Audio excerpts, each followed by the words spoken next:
आज हम पढ़ेंगे एनाटॉमी का सबसे इम्पोर्टेंट टॉपिक जो क्वेश्चन पूछते हैं ब्रेस्ट से। ब्रेस्ट क्या है? The most important structure present है किसमें? पेक्टोरल रीजन में।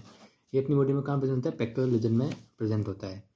ये दोनों सेक्स में फाउंड होता है। ये यहाँ पे बहुत बच्चे गलती करते हैं कि फीमेल मिलता है, ऐसा नहीं होता है, दोनों सेक्सेस में देखने को मिलता है। बट जो मेल में होता है ये रूडिमेंट्री होता है और फीमेल में ये वेल डेवलप होगा कौन सी कंडीशन में? आफ्टर कब होगा? प्यूबर्टी के बाद में ये अच्छे डेवलप होगा। और एक एक्सेसरी ऑर्गन होता है फीमेल रिप्रोडक्टिव सिस्टम का। हमारे पास ब्रेस्ट के शेप क्या क्या होते हैं? हेमिस्फीयर शेप का होगा, कोनिकल शेप का होगा या फिर पैरीफॉर्मिस शेप का होगा। ये थे अपने ब्रेस्ट के कुछ पहले के पॉइंट। अब इसमें सिचुएशन की बात करें, ब्रेस्ट कहाँ लाई करता है, कहाँ है, क्या है कंडीशन है इसकी। तो ये लाई करता है सुपरफिशियल फेशिया में, lie in the superficial fascia होता है। ये 4 क्वाड्रेंट में डिवाइड होता है, upper medial, upper lower, lateral medial और लेटरल लोअर।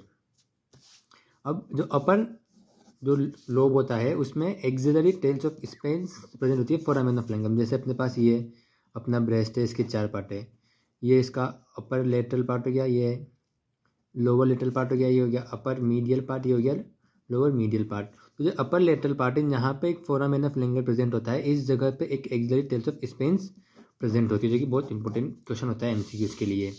अब इसका एक्सटेंट कैसा होता है? हम वर्टिकली बात करें तो ये 2nd से 6th तक होता है। ये ऐसे 2nd से लेकर 6th रिब तक देखने को मिलता है हमें। और हॉरिजॉन्टली मिड स्टर्नम से लेकर ये मिड एक्सिलरी लाइन तक हमें देखने को मिलता है। ये 2nd से 6th रिब तक वर्टिकली, हॉरिजॉन्टली स्टर्नम से लेकर मिड एक्सिलरी लाइन तक हमें देखने को मिलेगा। अब इसके डीप रिलेशंस की बात करें तो ये लाइस ऑन डीप फेशिया। अपन ने पहले पढ़ा था लाइस इन द सुपरफिशियल फेशिया। और इसके रिलेशन की बात करें तो किसके ऊपर लाई करता है? तो डीप फेशिया के ऊपर लाई करता है। तो उस फेशिया का नाम क्या है? पेक्टोरल फेशिया भी होता है। अब इसकी 3 मसल्स एसोसिएट होती है। पहले पेक्टोरल मेजर, दूसरी सेरेटस एंटीरियर, तीसरी एक्सटर्नल ओब्लिक मसल्स होती है। अब जो ब्रेस्ट होता है ये सेपरेट होता है किससे? पेक्टोरल फेशिया से। किससे? लूज एरियोलर टिश्यू से। तो जिस चीज से सेपरेट होता है उस स्पेस होता है जो बीच में, उसको हम बोलते हैं रेट्रो मेमोरी स्पेस। ये भी एमसीक्यूज में पूछा जाता है, रेट्रो मेमोरी स्पेस। अब हम बात करें ब्रेस्ट के स्ट्रक्चर्स क्या क्या, मतलब क्या स्ट्रक्चर्स हैं इसके। तो इसके अंदर स्किन आता है, पेरेन्काइमा और स्टोमा। पेरेन्काइमा मेमोरी ग्लैंड भी बोलते हैं। अपन पढ़ते हैं स्किन के बारे में। स्किन क्या है? स्किन के अंदर एक कॉनिकल प्रोजेक्शन प्रेजेंट होता है, इसको हम निप्पल बोलते हैं। क्या है? कॉनिकल प्रोजेक्शन है, इसको निप्पल बोलते हैं, जो कि सेंटर ऑफ ब्रेस्ट में, जैसे सपोज ये ब्रेस्ट है तो यहाँ पे एक कॉनिकल प्रोजेक्शन प्रेजेंट है सेंटर में, इसको अपन निप्पल बोलते हैं। अब निप्पल कहाँ प्रेजेंट होता है? At the level of 4th intercostal space. जो इंटरकोस्टल स्पेस होती है उसकी जो 4th इंटरकोस्टल स्पेस है वहाँ पे हमें निप्पल देखने को मिलता है। किसमें? ब्रेस्ट के अंदर। अब जो निप्पल है उसके आस में जो वो स्वेट ग्लैंड होती है, उसमें स्किन के अंदर हमें स्वेट ग्लैंड, सेबेशियस ग्लैंड दिखेंगे, जो कि बहुत ज़्यादा रिच होती है नर्व सप्लाई में। स्वेट ग्लैंड, सेबेशियस ग्लैंड काम क्या होता है? ये जब लैक्टिनेशन होता है जब, तो उस समय ये आसपास की स्किन होती है उसको ये नरिशमेंट प्रोवाइड करते हैं, नरिशमेंट या फिर उसको वो करते हैं।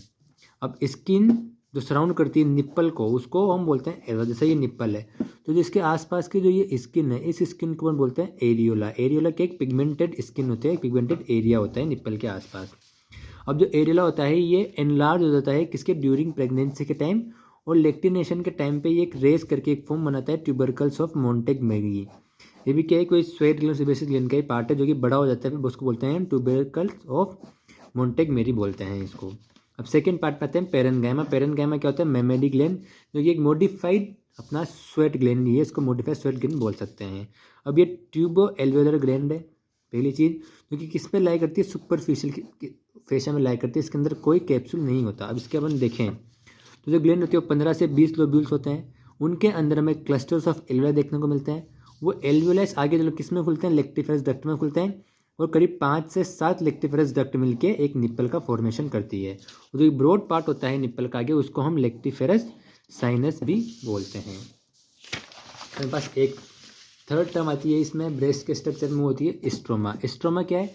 स्ट्रोमा एक सपोर्टिंग फ्रेमवर्क प्रोवाइड करता है ग्लैंड्स के लिए। जो ग्लैंड होती है उसको एक सपोर्टिंग फ्रेमवर्क प्रोवाइड करता है। ये मेनली 2 टाइप का होता है, फाइब्रस और फेटी। अब फाइब्रस स्ट्रोमा की एक सेप्टा बनाता है, इसको हम सस्पेंसरी लिगामेंट ऑफ कूपर बोलते हैं। और जो फेटी होता है वो बल्क ऑफ सबसे ज़्यादा ग्लैंड होती है वो कौन बनाता है? फेटी स्ट्रोमा बनाता है, क्योंकि ऑल ओवर द ब्रेस्ट मिलती है, लेकिन वो एरियोला और निप्पल की जगह पे हमें क्या? फेटी स्ट्रोमा नहीं मिलेगा। अब नेक्स्ट और मोस्ट इंपॉर्टेंट चीज़ आती है ब्लड सप्लाई। अब ब्लड सप्लाई क्या है, जो ब्रेस्ट होता है वो एक्सट्रीमली वस्कुलर है।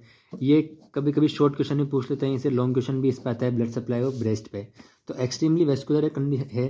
अब इसकी हम ब्रेस्ट की सप्लाई बात करें तो इंटरनल थोरेसिक आर्टरी, जो कि सब क्लेवियन आर्टरी की ब्रांच है, कौन सी, इंटरनल थोरेसिक आर्टरी। हमारे पास सेकेंड आती है lateral thoracic, super thoracic, एक्रोमियम thoracic या फिर एक्सिलरी आर्टरी, और एक लास्ट होती है पोस्टीरियर इंटरकोस्टल आर्टरी। भी काफ़ी कन्फ्यूजिंग लग रहा है, उनको याद कैसे करें, तो उसके लिए एक डायग्राम देखते हैं अपन। ये निप्पल है, ये अपना पूरा ब्रेस्ट कंडीशन है, ये निप्पल है, ये क्या है, exit tails of Spence foramen Langer से निकल रहा है। अपन सबसे पहले ये एक अपनी आर्टरी जा रही है, ये जो ये आर्टरी है, ये इसको हम सबसे पहले मान लेते हैं। सबसे ऊपर क्या आता है, एक्सिस, एक्सिस में क्या होगा, एक्सिलरी आर्टरी। तो सबसे बड़ी आर्टरी दिख रही है हमें, ये एक एक्सिलरी आर्टरी। अब उसके बाद जो सबसे पहली आर्टरी ये है, ये क्या है, सबसे सुपीरियर है इन तीनों। सुपीरियर आर्टरी कौन सी है, ये सबसे ऊपर है, तो ये कौन सी आर्टरी होगी, सुपीरियर आर्टरी। तो उसको अपन क्या बोल देंगे, सुपीरियर।